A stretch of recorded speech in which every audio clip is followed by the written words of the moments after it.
DJ Wolf here. How y'all doing out here? Um, I gotta talk about this. This is regarding your girl Rachel Dolezal. She is the current president of the Spokane, Washington NAACP, and I want to talk about my opinion on this for a few moments here. Personally, and to be really honest with you, I thought about it, and I thought about it, and I thought about it. To be honest, this woman has been the president since November 2014. And for some time, I kind of wondered about it because she did look very, very light. But to be honest, this is 2015.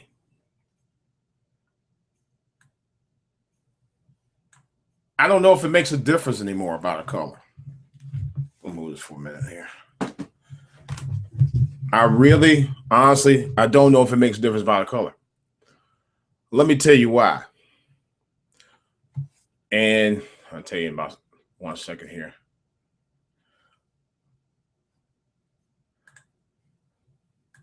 First of all, I'm gonna minimize this. I got 14 pages open for different stuff. I don't even know why. Let me close that out. There's a couple of things why I don't think it doesn't make a difference, and I'm gonna be honest.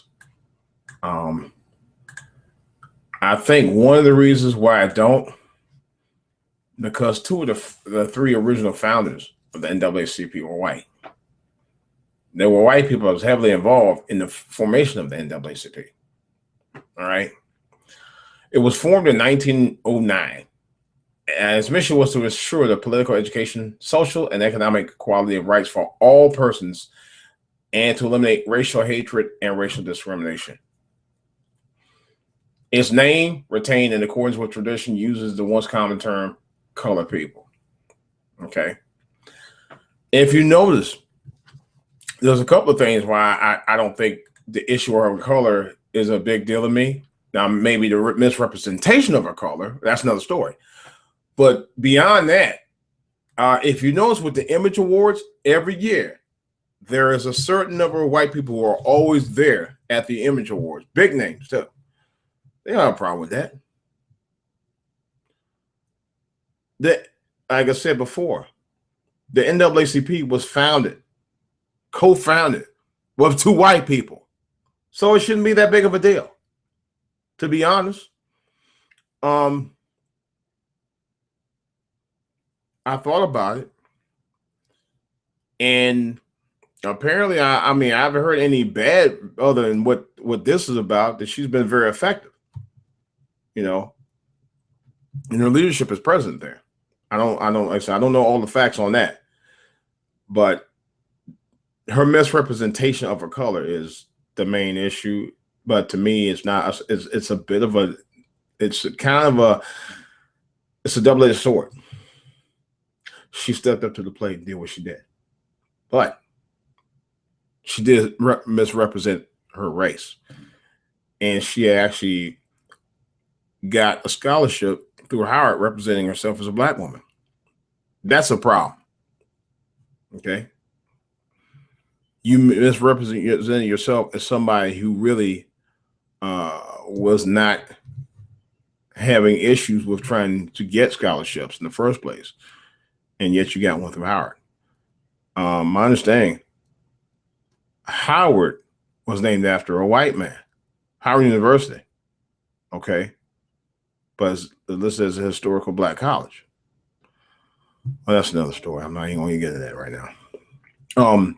But her parents have already stated that she was born white. There's pictures of her showing her that she's born white. There's also the fact that when she got busted, I think she got busted on driving. I don't remember some charge that she got busted for a while back. She got a ticket. She was listed as white. So she is white by no stretch of means of the imagination. on the fact that she tried to tone herself down and say she's black. Maybe it's something about our heritage and our culture that she loved to a point that she wanted, to be black. My only issue is that she misrepresented who she was from her own heritage. If there was any issue, that was the only issue I had. I'm gonna be honest. But you got to remember, the current NAACP president, Benjamin Jealous, looks white. I just saw a picture of him. I'm like, seriously? You guys complaining about look it up.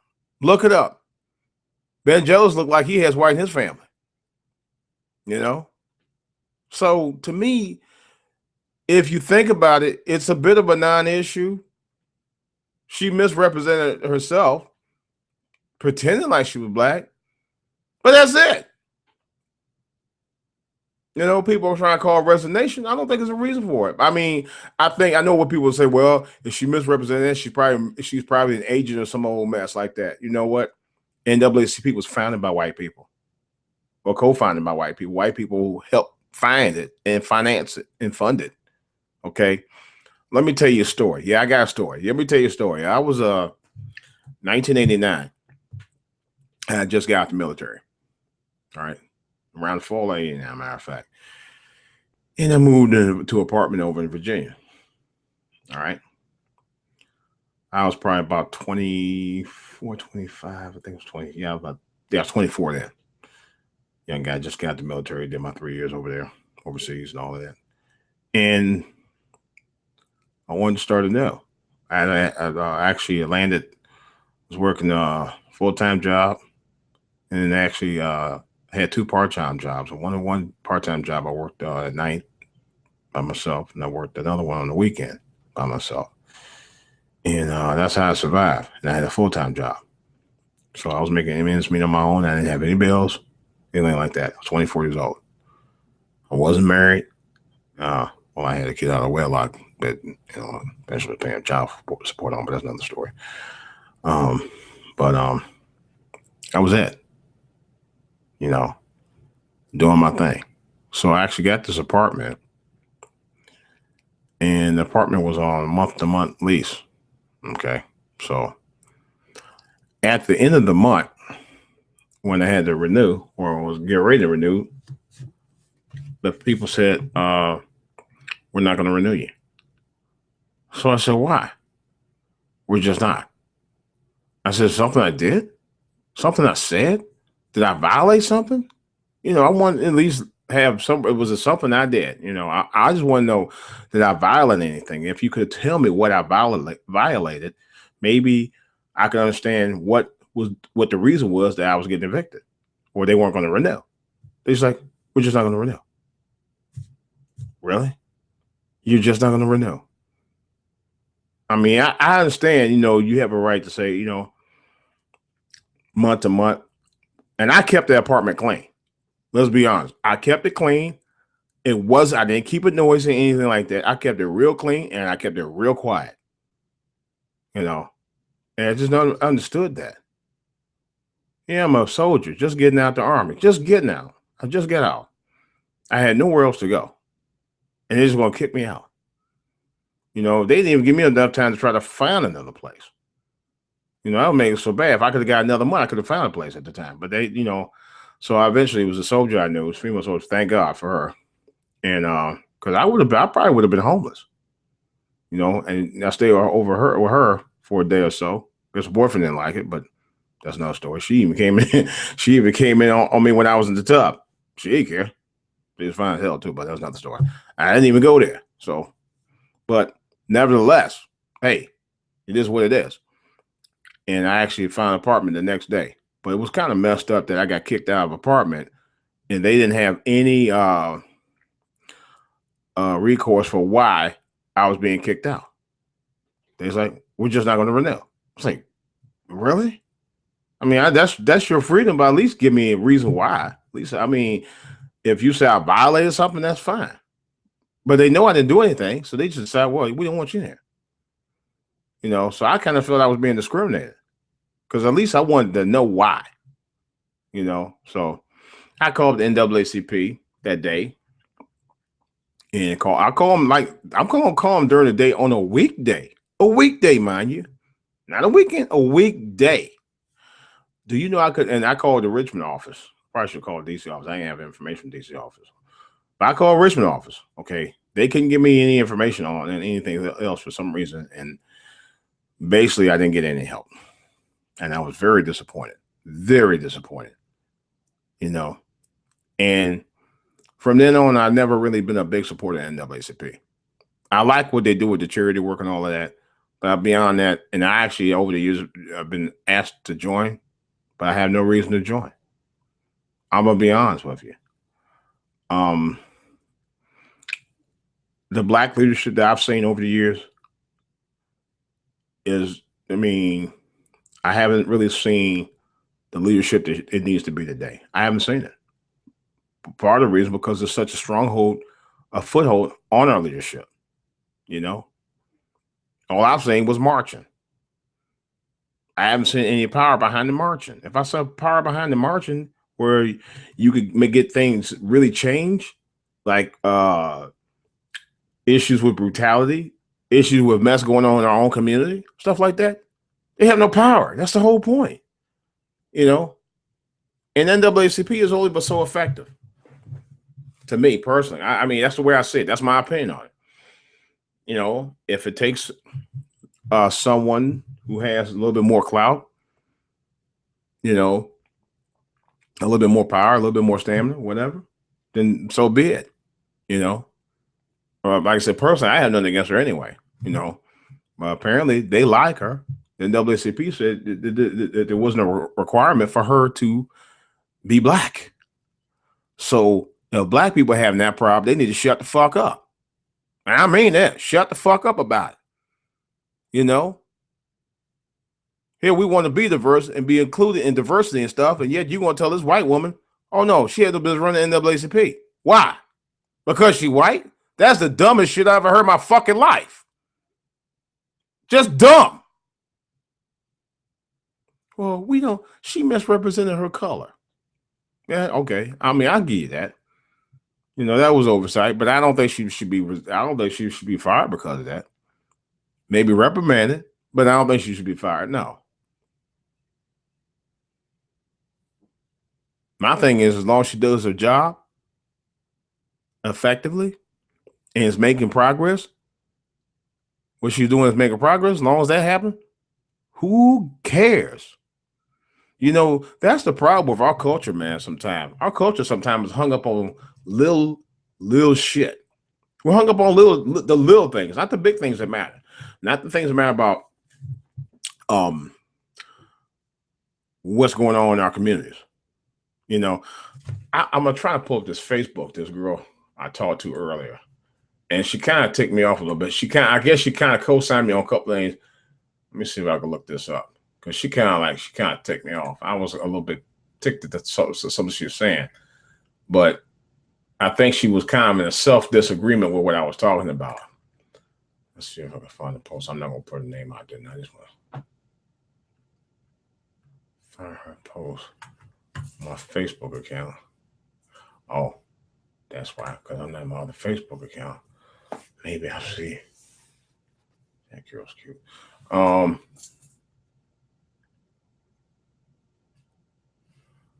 Hold on for 1 second here. No, it's not on my. No, that's the other Facebook account. I got two of them. Let's see. Oh, you know what? Let me see. Let me see my Google thing of me on live. Let's see. Because I am on live. Let's see. I haven't tried that before. I'm still talking. And it's still okay.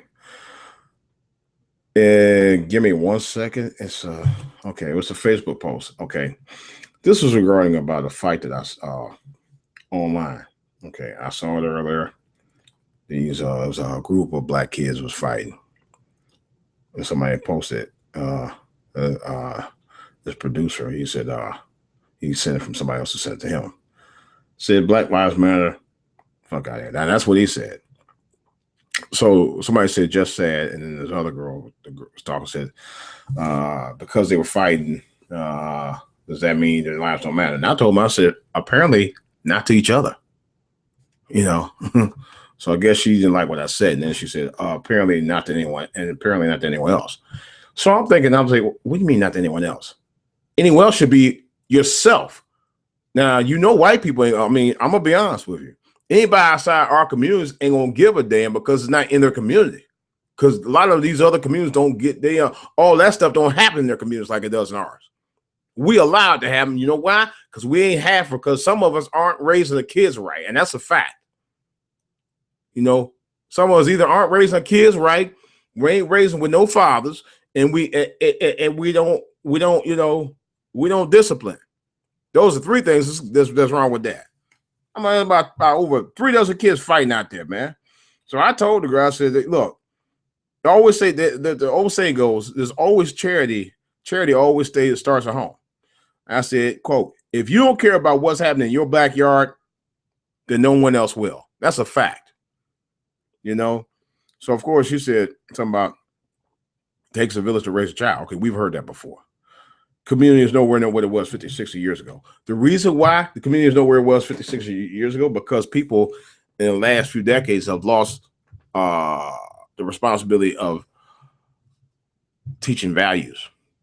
That's why. It has nothing. And I had one guy last year. I was on my birthday night. My birthday, he railed on me about, well, y'all people didn't do that with you. And I'm like, I don't want to hear that. Stop blaming other people. Y'all young people today need to teach value to your kids. That's the bottom line. You need to teach the value to your kids. Number one, you stop having all these kids with guys who know ain't about shit. That's number two. I mean, seriously though, because you got these guys out here that put all the babies in y'all and ain't gonna do nothing with them. Ain't gonna take care of them. Ain't gonna be there for them. That's the problem. That's what creates these problems. And then she mentioned something about, okay, what else did she say? And she also said, being active in the community. Well, okay. Well, not just us, parents too. You know, I talked to somebody about that not long ago, building programs. Okay, there are programs out there. Okay, helping the parents. And I mean, what do you mean helping the parents? The parents should be helping the kids. Okay. Now, some cases are different. You know, you might have a case of mother, father, that raise kids, and something might happen to the father, or something might happen to mother. That's different. But you got too many of these women that have the kids that would never marry. Never, involve in those serious relationships, and they keep on with the cycle. Instead of preparing themselves and not thinking about getting involved in a relationship until they get to act together. One thing I taught my child, I said, look, man, before you get in a serious relationship with any woman, I mean, serious relationship, and I mean, where you going to try to have a baby with her, whatever, get your act together first. And, I think that's what it is. We aren't teaching our kids values anymore. You got too many people out here who's hung up on having kids, but not having values behind it to be responsible to have kids. Okay. But yet y'all worry about some woman who is white, who runs the NAACP in Spokane, Washington, who pretends like she's black. Who cares? Maybe it's time y'all start caring about y'all communities and stop worrying about why everybody else ain't caring about it. And like I told the girl, I said, look, when you start caring about what's going on in your backyard and start getting involved with what's going on in your backyard, maybe other people will get involved with helping you out there. But when you see all this coonery going on in your backyard, people don't want to get involved with that BS.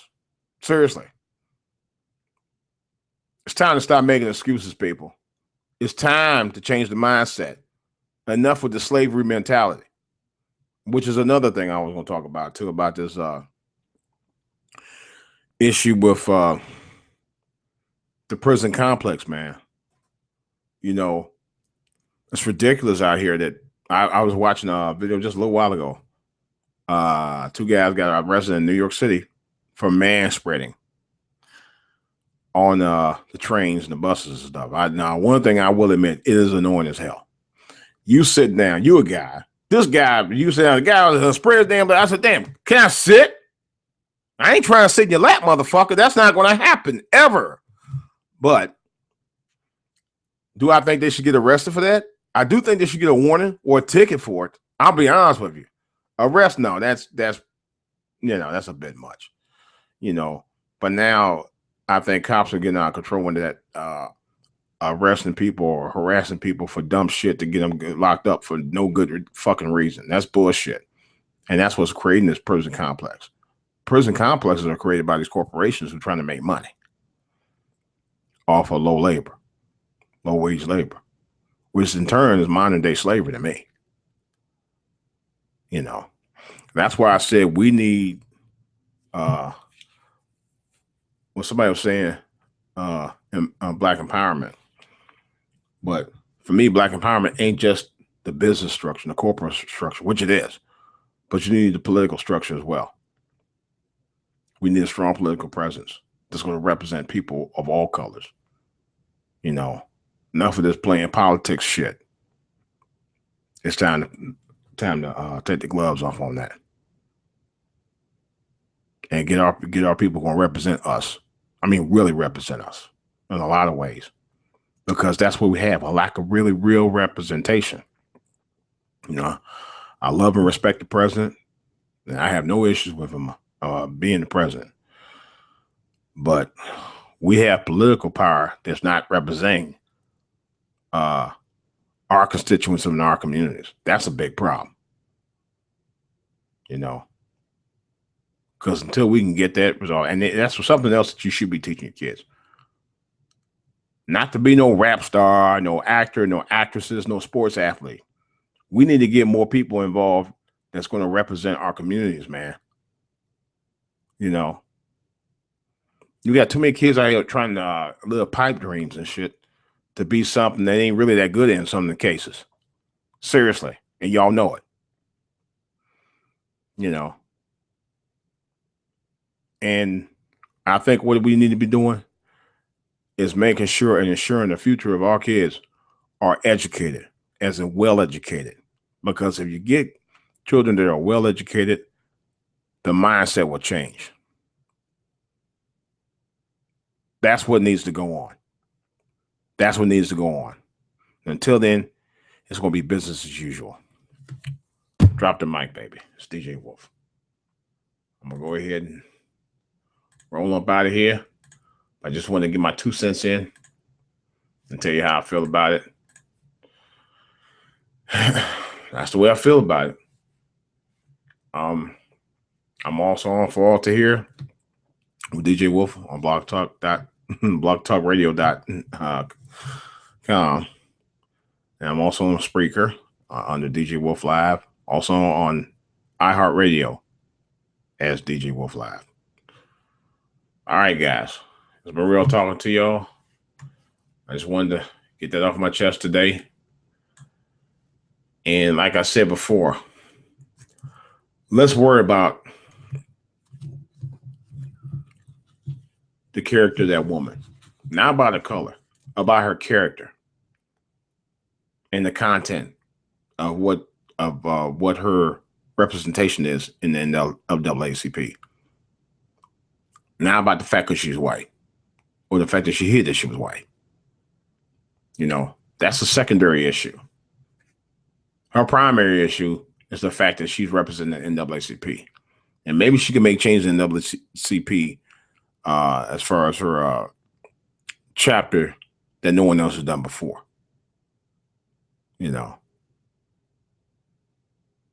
Also think about this again. Like I said, Ben Jealous is not, he's black, but I'm sure he got some white blood in his family.